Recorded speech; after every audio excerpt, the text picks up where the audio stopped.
नमस्कार दोस्तों, आप सभी का स्वागत है आपका अपना यूट्यूब चैनल जीके संसार में। और आज हम सब हिंदी साहित्य से जुड़े अति महत्वपूर्ण 25 प्रश्नों को डिस्कस करेंगे जो कि आपके आगामी सभी उन प्रतियोगी परीक्षाओं के लिए महत्वपूर्ण है जिसमें हिंदी से जुड़े क्वेश्चंस पूछे जाते हैं। और इसका पीडीएफ अगर आप डाउनलोड करना चाहते हैं तो आप हमारे टेलीग्राम चैनल को ज्वाइन कर लीजिए, जिसका लिंक आपको डिस्क्रिप्शन बॉक्स में दिया गया है। और इस तरह की जो क्वेश्चंस हैं इसकी सीरीज आपको मिलेगी, तो आप मिस मत कीजिएगा। और इसका प्लेलिस्ट जो है आप चेकआउट कर सकते हैं, जो कि हिंदी साहित्य से आपको मिल जाएगा। तो चलिए हम सेशन को स्टार्ट करते हैं। वीडियो पसंद आने पे लाइक और अपने दोस्तों के साथ शेयर जरूर कीजिएगा। तो पहला क्वेश्चन जो आता है यहाँ पे कि भारत में प्रगतिशील लेखक संघ की स्थापना कब हुई थी। तो आप खुद से भी इन प्रश्नों के उत्तर देने की कोशिश कर सकते हैं और देख सकते हैं कि 25 में से कितने आपके सही हुए हैं। तो भारत में प्रगतिशील लेखक संघ की जो स्थापना हुई थी वह कब हुई थी? 1935, 1936, 37 या 38? तो आई थिंक अगर आप सब ने पढ़ा होगा तो आप सब आंसर टिक कर लिए होंगे। यहां पे जो करेक्ट आंसर होगा वो होगा आपका 1936, यानी कि भारत में प्रगतिशील लेखक संघ की जो स्थापना हुई थी वह 1936 में हुई थी। दूसरा क्वेश्चन क्या कहता है? देखिए, दूसरा क्वेश्चन कहता है कि प्रगतिवाद का आधार क्या है। प्रगतिवाद जो है इसका बेस क्या है, आधार क्या है? रहस्यवाद, छायावाद, प्रकृतिवाद या द्वंदात्मक भौतिकवाद? क्या है प्रगतिवाद का आधार? तो आई थिंक आप सबको इसका आंसर पता होगा। वैसे मैं आंसर बता दूं, इसका सही आंसर जो होगा वो होगा ऑप्शन डी, द्वंदात्मक भौतिकवाद। तो यहां पे ऑप्शन डी जो है सही रहेगा। क्वेश्चन नंबर 3 देखिए क्या कह रहा है कि निम्न में से कौन प्रगतिवादी कवि नहीं है। यहां पे आपको 4 कवियों के नाम दिए गए हैं, उसमें से बताना है कि कौन सा कवि है जो कि प्रगतिवादी कवि नहीं है। सुमित्रा नंदन पंत, निराला, अगे या फिर शिवमंडल सिंह सुमन, कौन वो है जो कि प्रगतिवादी कवि नहीं है? तो होंगे अगे। ठीक है, तो यहां पे ऑप्शन सी करेक्ट रहेगा। क्वेश्चन नंबर 4 देखिए क्या कहता है। क्वेश्चन नंबर 4 कह रहा है प्रसिद्ध काव्य संग्रह सतरंगे पंखों वाली की रचनाकार कौन है। देखिए यहां पे क्वेश्चन कह रहा है कि एक प्रसिद्ध काव्य संग्रह है, कौन सी? सतरंगे पंखों वाली। तो इसके रचनाकार के बारे में आपसे पूछा गया है और ऑप्शन आपके हैं केदारनाथ अग्रवाल, नागार्जुन, त्रिलोचन और भगवती चरण वर्मा। तो इसका जो करेक्ट आंसर रहेगा वो आपका रहेगा नागार्जुन। ठीक है, सतरंगे पंखों वाली जो रचना है, काव्य संग्रह है, इसके रचनाकार कौन है? नागार्जुन। ठीक है, तो यहां पे जो सही आंसर रहेगा वो आपका बी रहेगा। क्वेश्चन नंबर 5 देखिए क्या कहता है। क्वेश्चन नंबर 5 कह रहा है पंत ने अपनी किस कृति में प्रगतिवाद को युग की वीणा बताया है। पंत जो है सुमित्रानंदन पंत, इन्होंने अपनी किस कृति में प्रगतिवाद को युग की वीणा बताया है? पल्लव, वीणा, युगवाणी या ग्रंथि? तो यहां पे जो करेक्ट आंसर रहने वाला है वो क्या रहेगा? युगवाणी। ठीक है, याद रखिएगा युगवाणी किसकी है, किसकी कृति है? सुमित्रानंदन पंत की। और इसी कृति में प्रगतिवाद को युग की बिना इन्होंने बताया है।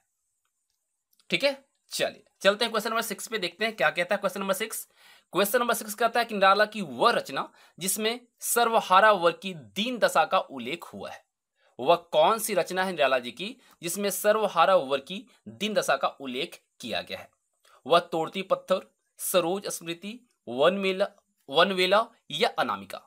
कौन सा वो रचना है जो कि निराला जी के द्वारा रचित की गई है और उसमें सर्वहारा वर्ग की दीन दशा का उल्लेख किया गया? तो इसका जो करेक्ट आंसर रहेगा वो रहेगा सरोज स्मृति। ठीक है, ऑप्शन बी यहां पे सही रहने वाला है। क्लियर? चलिए क्वेश्चन नंबर 7 पे आइए। क्वेश्चन नंबर 7 क्या कहता है? निम्नलिखित में से कौन सुमेलित नहीं है। यहां पे आपको देखना है कि कौन सा ऑड है, कौन सा सुमेलित नहीं है, बेमेल है, वो आपको फाइंड आउट करनी है। तो देखिए अगर बारी बारी से हम देखते हैं इनके बारे में तो ये बहुत ही महत्वपूर्ण प्रश्न बन जाता है, क्योंकि एक प्रश्न में आपके 4 प्रश्न यहां से कंप्लीट हो जाएंगे, है ना। तो क्वेश्चन नंबर 7 का अगर सही आंसर देखने से पहले हम बारी बारी सबको देखते हैं। तो देखिए मुक्ति मार्ग भारत भूषण अग्रवाल, तो आपको पता है कि मुक्ति मार्ग जो है एक किसकी है? भारत भूषण अग्रवाल की है, तो यहाँ पे तो बिल्कुल सही है। पिघलते पत्थर एक किसके? रांगे राघव, तो ये भी बिल्कुल सही है। अब देखिए अजय खंडर ये निराला जी की है, जो कि गलत है। ठीक है, प्रलय सृजन शिवमंगल सिंह, तो यहाँ पे जो ऑड है जो कि सुमिलित नहीं है, बेमेल है, वो ऑप्शन सी है, तो सी यहाँ पे सही रहेगा। क्वेश्चन नंबर 8 देखिए क्या कहता है, मांझी न बजाओ वंशी कविता के रचयिता कौन है? मांझी न बजाओ वंशी इस कविता के रचयिता कौन है? सुमित्रा नंदन पंत, नागार्जुन, रागे राघव या केदारनाथ अग्रवाल? तो ये जो कविता है इसके रचयिता हैं केदारनाथ अग्रवाल। ठीक है, तो यहां पे ऑप्शन आपका डी सही रहेगा। क्वेश्चन नंबर 9 देखिए क्या कहता है, फूल नहीं रंग बोलते हैं, फूल नहीं रंग बोलते हैं ये जो काव्य संग्रह है इसके रचयिता कौन है? मुक्तिबोध, निराला, केदारनाथ अग्रवाल या त्रिलोचन? और हाँ, अगर आपको वीडियो पसंद आ रही है, क्वेश्चंस का स्टैंडर्ड आपको पसंद आ रहा है, तो आप सब लाइक और अपने दोस्तों के साथ शेयर करने में कंजूसी मत कीजिएगा। तो चलिए यहां पे करेक्ट आंसर देख लेते हैं। सही आंसर जो रहेगा वो रहेगा केदारनाथ अग्रवाल। ठीक है, ऑप्शन सी यहां पे सही रहेगा। फूल नहीं रंग बोलते हैं ये जो काव्य संग्रह है इसके रचयिता हैं केदारनाथ अग्रवाल। और आपको एक कंप्लीट सीरीज मिलेगी। ठीक है, तो अगर आप सबका अच्छा फीडबैक रहा तो बहुत सारे क्वेश्चंस आपको यहां से हिंदी साहित्य के मिल जाएंगे। चलिए आगे देखते हैं। यहां पे हम लोगों ने देखा क्वेश्चन नंबर 9 का जो करेक्ट आंसर रहेगा वो ऑप्शन सी रहेगा। क्वेश्चन नंबर 10 देखिए क्या कह रहा है, नागार्जुन का वास्तविक नाम क्या है? हम लोगों ने नागार्जुन को बहुत पढ़ा है, लेकिन अगर पूछा जाए कि इनका वास्तविक नाम क्या है तो आप आसानी से बता सकते हैं। तो यहां पे जो करेक्ट आंसर रहने वाला है वो क्या रहेगा?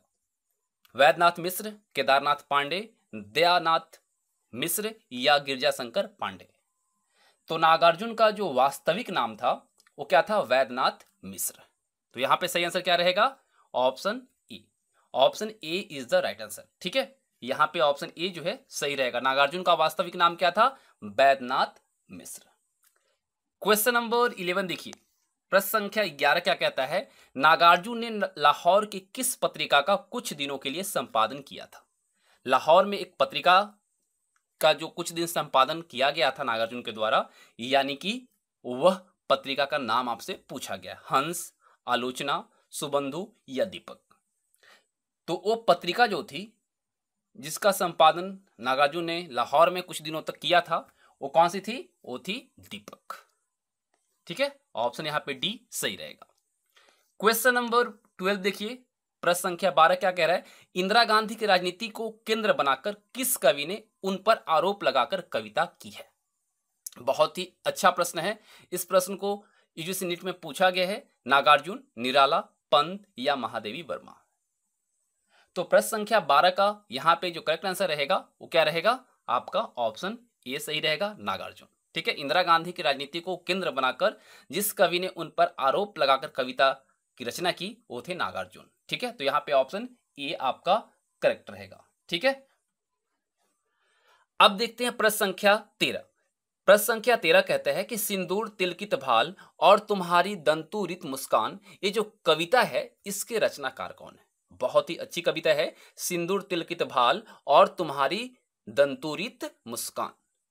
तो ये जो कविता है इसके रचनाकार जो हैं वो कौन है? वो है आपके नागार्जुन। तो नागार्जुन के द्वारा बहुत सारी कविता लिखी गई हैं और उसमें से एक ही बहुत ही सुंदर कविता है, सिंदूर तिलकित भाल और तुम्हारी दंतुरित मुस्कान।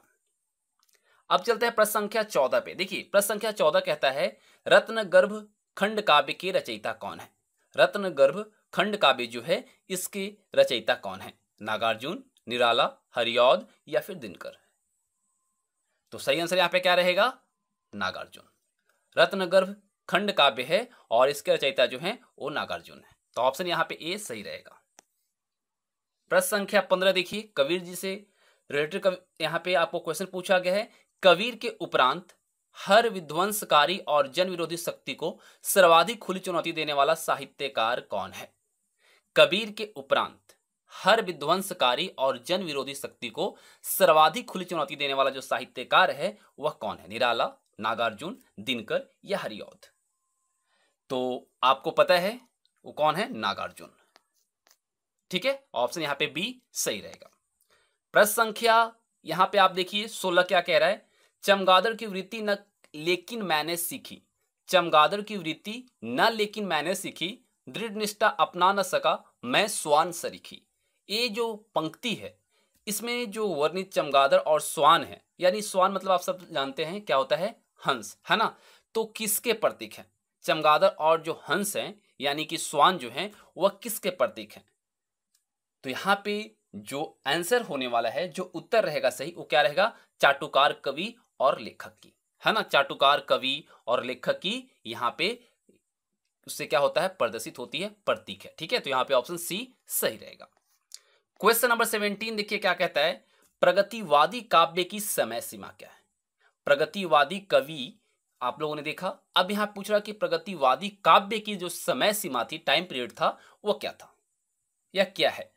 तो अगर देखा जाए सही आंसर यहाँ पे तो हो जाएगा आपका 1936 से लेकर 1943 का जो टाइम पीरियड रहा था, समय सीमा जो रही थी, वो प्रगतिवादी काव्य के तौर पे जाना जाता था। तो यहाँ पे ऑप्शन बी आपका करेक्ट रहेगा। ठीक है, कोई डाउट हो तो आप जरूर कमेंट बॉक्स में पूछिएगा। ठीक है, हिंदी का कौन सा कवि मैथिली में यात्री नाम से लिखता था? हिंदी का वह कौन सा कवि था जो कि मैथिली में यात्री नाम से लिखता था? बहुत ही जबरदस्त प्रश्न है और इसका जो सही आंसर रहेगा वो क्या रहेगा? वो आपका रहने वाला है नागार्जुन। ठीक है, याद रखिएगा, हिंदी का वह कवि जो मैथिली में यात्री नाम से लिखता था वो कौन था? नागार्जुन। तो यहां पे करेक्ट आंसर जो रहेगा ऑप्शन आपका डी रहेगा। क्वेश्चन नंबर 19 देखिए क्या कहता है, इनमें से कौन प्रगतिवादी कवि नहीं है? अभी हम लोगों ने पहले भी देखा था कुछ प्रगतिवादी कवि के बारे में और फिर से आपसे पूछा गया है, हरिऔध, त्रिलोचन, नागार्जुन या केदारनाथ अग्रवाल। तो काफी इजी है आपके लिए, प्रगतिवादी कवि इसमें से जो नहीं है वो हरिऔध है।